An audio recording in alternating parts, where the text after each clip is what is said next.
My name is Darren Hayes, and I am a gay man who loves his life.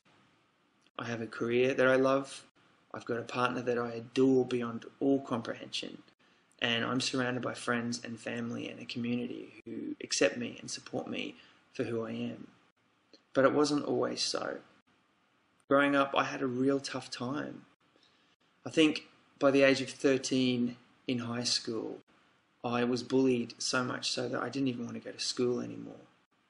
It seemed that everyone else in the world knew that I was gay before I did. There was something about me that some of the kids didn't like, and boy, did they let me know about it. I was picked on, I was tormented, I was called names, I was beaten up because I was gay. The really sad thing about this is that I was just artistic. I was somebody who was a natural born entertainer. I could sing, I could dance, and you could see from space that I was meant to do what I do for a living today. But back then, the thing that made me extraordinary made me a target. It took me a long time to realize that I was gay. You don't need to know my long, boring coming out story. It's quite dramatic and fun. It's also quite tragic. But the truth is, I eventually accepted who I was, and I was lucky enough to have a career in music and in the arts that I could throw myself into. But the truth is, a lot of the early part of my career was spent, I guess, disguising a real sadness that I had in my life because of these early experiences as a youth, being picked on. I was led to believe that who I was wrong. I was led to believe that the happy ever after that they sell you in the movies, that wasn't for me, that wasn't for gay people, that was only for straight people. I didn't have a role model that I could look up to. I didn't know a single gay person. And in my heart, I knew that I wanted to get married one day, maybe be a dad, and certainly meet someone that I could spend the rest of my life together. And I was led to believe from the people who picked on me and from the society that I lived in that this wasn't an option for me.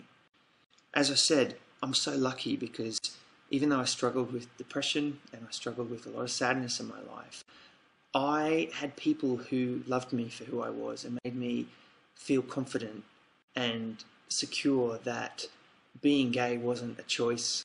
It was just the way I was born. It was just who I was. It was the thing about me that was really no more significant than the colour of my eyes or the colour of my hair or the size of the shoe that I wore. I eventually found love for myself.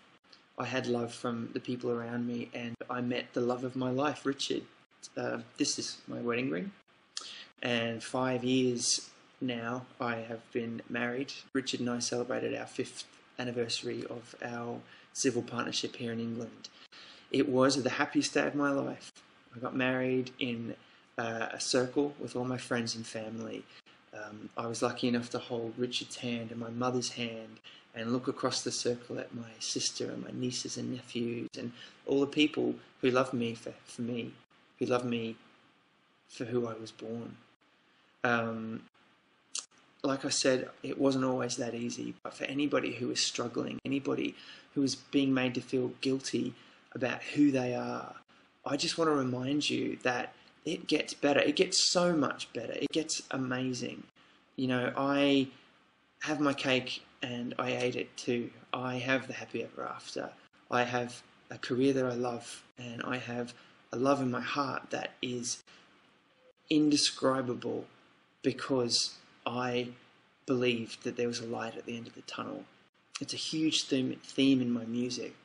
It's something that I feel very strongly about and reminding people all the time. I think this is a great campaign to reinforce the fact that it does get better. And I know things are tough right now, but you must never give up, and you must never forget that there's always a light at the end of the tunnel.